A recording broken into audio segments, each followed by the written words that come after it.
नमस्कार दोस्तों। आज मैं आपके लिए माघ महीने की गणेश चतुर्थी व्रत कथा संकट मोचनी गणेश व्रत कथा की कथा लेकर आई हूँ। कथा इस प्रकार से है। ओम श्री गणेशाय नमः। पार्वती जी ने पूछा, हे पुत्र, माघ के महीने में किस गणेश की पूजा करनी चाहिए? इस दिन पूजन के किस चीज का भोग लगाना चाहिए और किस प्रकार का आहार लेना चाहिए, इसे विस्तार पूर्वक बताने का अनुग्रह करें। गणेश जी ने उत्तर दिया कि हे माता, माघ मास में भालचंद्र नाम के गणेश की पूजा करनी चाहिए। हे माते, इस दिन तिल के 10 लड्डू बनाएं, 5 लड्डू देवताओं को अर्पित करें और बाकी 5 लड्डू ब्राह्मण को दान दें। साथ ही ब्राह्मण को श्रद्धापूर्वक पूजा करें और उन्हें दक्षिणा भी दें। इसके बाद स्वयं भी तिल के 10 लड्डुओं का भोजन करें। इसके बारे में मैं आपको राजा हरिश्चंद्र की कथा सुनाता हूँ। सतयुग में हरिश्चंद्र नाम के एक यशस्वी राजा हुए थे। वे क्षत्रिय धर्म में चतुर, सज्जन स्वभाव, सत्यवक्ता और विद्वान ब्राह्मणों का आराधक थे। वे देवी उनके राज्य में अधर्म का नाम तक भी ना था और ना ही कोई व्यक्ति गरीब, लूला, लंगड़ा और दुखी था। सभी व्यक्ति रोग रहित और चिरायु होते थे। उनके राज्य में ऋषि शर्मा नाम का एक तपस्वी ब्राह्मण रहता था। एक पुत्र प्राप्त करने के पश्चात उसका स्वर्गवास हो गया। पुत्र का पालन पोषण उसकी पत्नी करने लगी। भिक्षा मांगकर वह विधवा ब्राह्मणी पुत्र का भरण पोषण करती। उस ब्राह्मणी ने माघ महीने में की संकटा चतुर्थी का व्रत किया।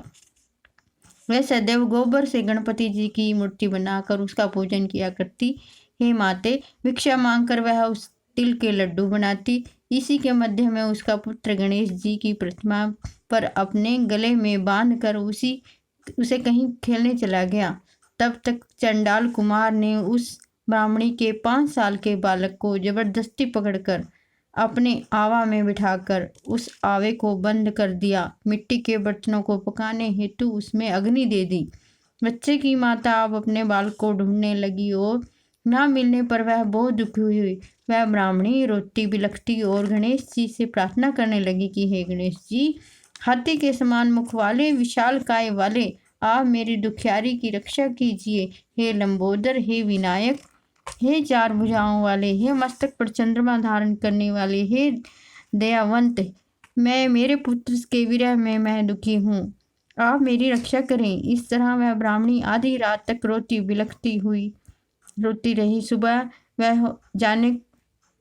सुबह हो जाने पर कुमार अपने पके हुए बर्तनों को देखने के लिए आया। जब उसने आवा खोलकर देखा तो उसमें जांग के बराबर पानी इकट्ठा हुआ पाया और पानी में बैठे हुए इस बालक को खेलते हुए देखा।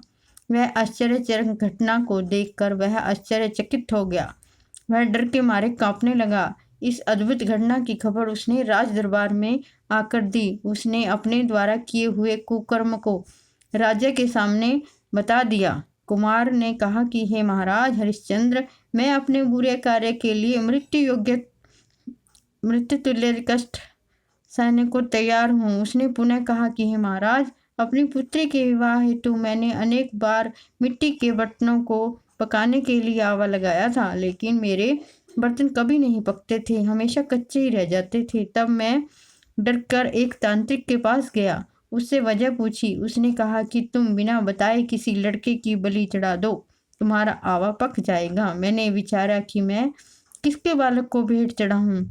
किसी के बालक की भी भेंट चढ़ाऊंगा तो वह मुझे जिंदा नहीं छोड़ेगा। इसी डर के मारे मैंने पूरी तरह से यह तय कर लिया कि मैं इस बालक को आवे में बिठाकर अग्नि लगा दूंगा।